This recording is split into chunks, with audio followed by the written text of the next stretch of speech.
จากทุกข์สู่สุขตอนที่สองสวัสดีค่ะครูทิพย์นะคะในครั้งก่อนดิฉันลาทุกท่านไปอ่านหนังสือธรรมะเพื่อผู้สูงอายุของสมเด็จพระพุทธโฆษาจารย์ปอ.ประยุตโตที่ขอยืมมาจากวัดยานเวทกวันวันนี้เป็นโอกาสอันดีที่ดิฉันจะได้นำเนื้อหามาเล่าให้ทุกท่านฟังค่ะหนังสือเล่มนี้มีเนื้อหามาก3หัวข้อใหญ่ๆที่สำคัญดิฉันจึงขอสรุปย่อดังนี้นะคะหัวข้อแรกเกษียณจบพบโอกาสใหม่เป็นการให้ความหมายของคำว่าเกษียณอายุและจะพบโอกาสใหม่ได้อย่างไรท่านกล่าวว่าเมื่อไม่ได้ทำงานก็จะมีเวลาว่างมากขึ้นจึงควรพัฒนาตนเองให้เข้าถึงสิ่งที่ดีงามในชีวิตซึ่งพระพุทธเจ้าตรัสถึงจุดหมายหรือประโยชน์ที่ชีวิตควรจะมีอย่างน้อย3ขั้นคือขั้นที่1ประโยชน์ที่ตามองเห็นได้แก่ทรัพย์สินเงินทองการพึ่งตนเองได้ทางเศรษฐกิจการยอมรับของสังคมการมีร่างกายที่แข็งแรงมีสุขภาพดีและการมีครอบครัวที่ดีมีความสุขซึ่งทั้งหมดนี้ในวัยที่ผ่านมาเราได้หามาพอสมควรแล้วจึงควรทำประโยชน์ที่เป็นจุดหมายสูงต่อไปนั่นคือขั้นที่2ประโยชน์ที่เลยตามองเห็นคือการทำชีวิตให้มีคุณค่ามีความสุขทางจิตใจด้วยการทำสิ่งที่ดีงามเพื่อประโยชน์แก่ผู้อื่นเช่นการเสียสละบำเพ็ญประโยชน์แก่สังคมแม้แต่การดูแลบุตรหลานให้เจริญเติบโตเป็นคนดีก็เป็นหน้าที่ที่ดีต่อสังคมแล้วสำหรับขั้นที่3ชีวิตแห่งความเป็นอิสระไม่ผูกพันไม่ยึดติดไม่ถือมั่นไม่ตกอยู่ใต้อำนาจของกระแสความเปลี่ยนแปลงของโลกมีจิตใจที่เป็นอิสระด้วยความรู้เท่าทันเห็นความจริงด้วยปัญญาว่าสิ่งทั้งหลายเป็นอนิจจังไม่เที่ยงมันเปลี่ยนแปลงตามเหตุปัจจัยของมันจะให้เป็นไปตามใจของเราไม่ได้จะให้มันเป็นไปอย่างไร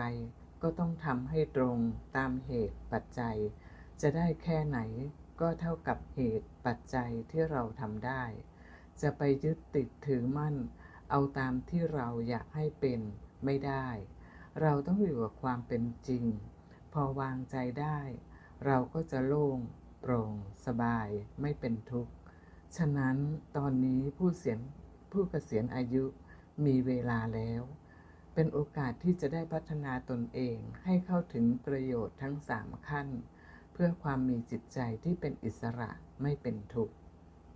ในหัวข้อที่2อายุงานเกษียณแล้วอายุเรายืนยาวต่อไปต่ออายุให้ยืนพร้อมด้วยใจกายที่แข็งแรงในหนังสือได้กล่าวถึงหลักสำคัญในการทำให้อายุยืนคือต้องบำเพ็ญอิทธิบาท4ซึ่งเราเคยเรียนรู้มาว่าเป็นทางแห่งความสำเร็จอันประกอบด้วยฉันทะวิริยะจิตตะวิมังสาน่าสนใจที่ว่าทำไมจึงใช้กับการทำให้อายุยืนได้ท่านกล่าวว่าคนที่จะมีอายุยืนต้องมีฉันทะคือมีความพอใจมีความรักในสิ่งที่ดีงามมีคุณค่าที่อยากจะทำพอนึกอยากจะทำใจเราชอบใจเราจะไม่ห่อเหี่ยวจะคอยกระตุ้นให้เรามีแรงมีความต้องการที่จะทำในสิ่งที่ดีงามดังเช่นพระพุทธองค์มีฉันทะที่จะทำให้พระศาสนาคงอยู่ก็ทำให้เป็นพลังชีวิตที่จะบำเพ็ญพุทธกิจต่อไปดังนั้นตอนนี้ต้องลองดูว่าเรามีอะไรที่จะทำเป็นสิ่งที่ดีงามมีคุณค่าที่เรารักเราชอบชนิดที่ถ้าไม่ทำงานนี้หรือทำงานนี้ไม่สำเร็จจะไม่ยอมตายเมื่อมีฉันทะอย่างนี้จิตใจจะสบายไม่เหงาไม่ห่อเหี่ยวมุ่งหน้าทำตามที่ใจรักก็จะมีอายุที่ยืนยาววิริยะคือความเพียรพยายามมีกำลังใจที่จะสู้คนที่มีอายุมากอาจจะคิดว่าร่างกายอ่อนแอลงแล้ว ทำอะไรไม่ค่อยไหวจึงต้องประสานกับจิตใจ ถ้าจิตใจไม่อ่อนแอร่างกายก็แข็งแรงได้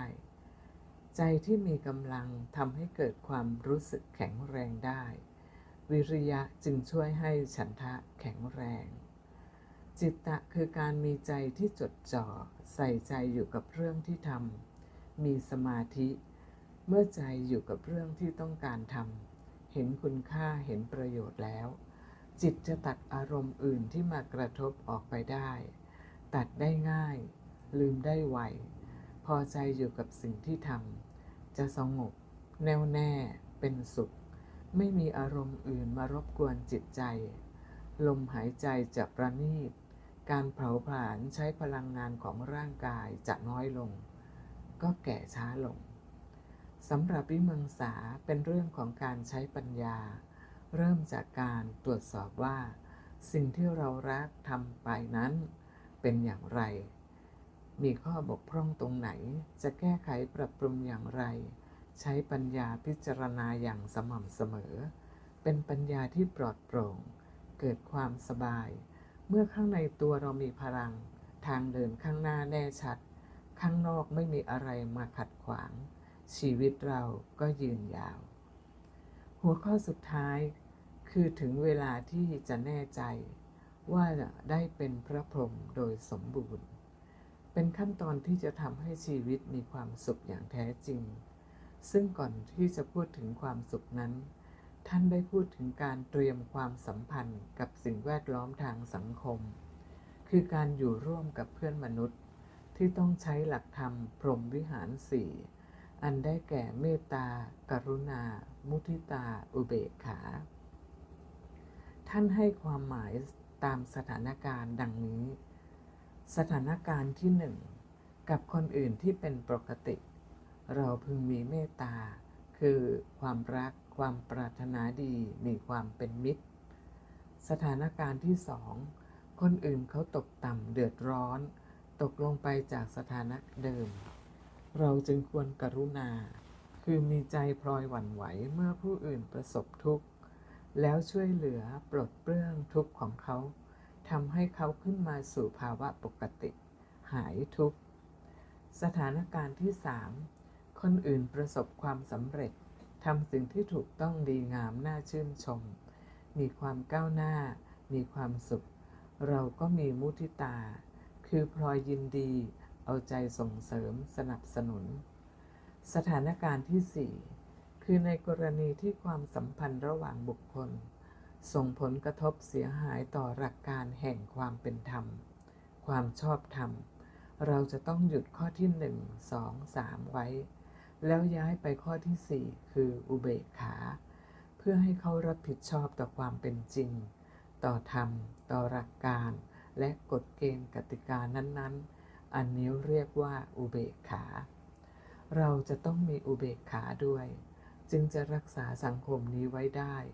มิฉะนั้นสังคมนี้ก็จะปั่นป่วนวุ่นวายผู้เกษียณอายุจึงต้องเป็นพระพรหมอันสมบูรณ์คือใช้หลักธรรมนี้ในการปฏิบัติต่อบุคคลที่อยู่แวดล้อมตนเองโดยเฉพาะ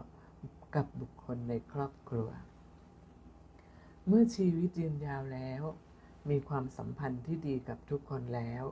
ก็น่าจะมีความสุขแล้วท่านจึงกล่าวถึงความสุข5รูปแบบคือ 1. ความสุขจากการเสพวัตถุเมื่อได้มากก็สุขมากเมื่อสุขมากก็เพลิดเพลินกับสุขนั้นจนถึงขั้นชีวิตขาดวัตถุเหล่านั้นไม่ได้อยู่อย่างเดิมไม่เป็นสุขแล้วสุขยากขึ้นท่านให้ใช้การรักษาศีล5โทษค่ะท่านให้ใช้การรักษาศีล8ในทุกๆ8วันเพื่อฝึกตัวเองไม่ให้ยึดติดกับวัตถุจนเกินไป 2. การเจริญคุณธรรมเช่นมีเมตตากรุณาศรัทธาก็ทำให้มีความสุขได้ 3. ความสุขจากการดำเนินชีวิตที่ถูกต้องสอดคล้องกับความเป็นจริงของธรรมชาติไม่หลงอยู่กับโลกสมมติ 4. ความสุขจากความสามารถปรุงแต่งเป็นการปรุงแต่งความคิดสร้างสรรค์สิ่งประดิษฐ์ต่างๆ ที่ทำให้เกิดความเจริญก้าวหน้าทางเทคโนโลยีมากมาย แต่หลายคนมักจะปรุงแต่งในเรื่องที่เป็นผลร้ายต่อตนเอง เก็บเอาอารมณ์ที่ไม่ดีมากลุ่นคิดแล้วปรุงแต่งเป็นเรื่องราวว่าจะเป็นเช่นนั้นเช่นนี้ที่ไม่ดีทำให้เป็นห่วงกลุ้มใจไม่สบายใจหากเราสามารถปรุงสภาพจิตใจให้มีความร่าเริงเบิกบานอิ่มใจ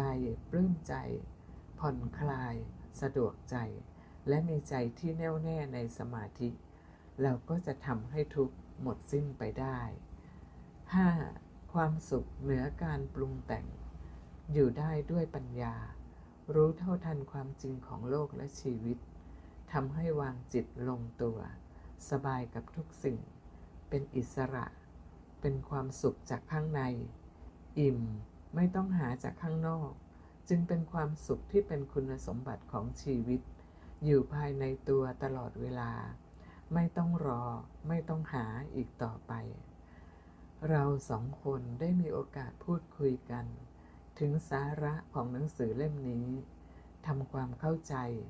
ช่วยกันคิดช่วยกันวิเคราะห์ดูว่าชีวิตของเราทำอะไรมาแล้วบ้างดีงามบกพร่องตรงไหนควรแก้ไขและเติมเต็มอย่างไรควรปฏิบัติอย่างไรเพื่อให้เข้าถึงโอกาสในการพัฒนาตนมีชีวิตที่ยืนยาวเป็นพระพรหมของครอบครัวและมีความสุขที่อิ่มอยู่ภายในตัวเองตลอดเวลาจากทุกข์สู่สุขไปด้วยกันนะคะขอให้ทุกท่านมีความสุขค่ะสวัสดีค่ะ